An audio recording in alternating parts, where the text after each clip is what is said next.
Here is how to configure the encoder. When using an encoder, first enter and set its parameters.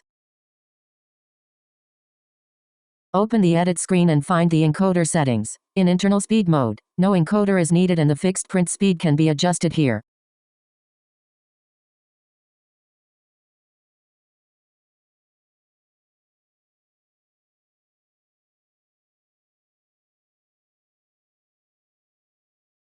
After switching to an external encoder, the fixed print speed cannot be adjusted. Set the encoder resolution and pulses per revolution instead.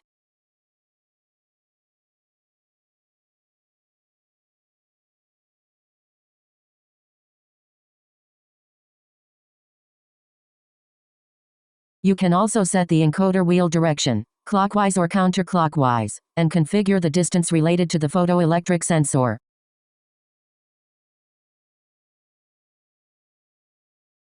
Some parameters are grayed out depending on internal or external mode. Only settings available in the current mode can be changed.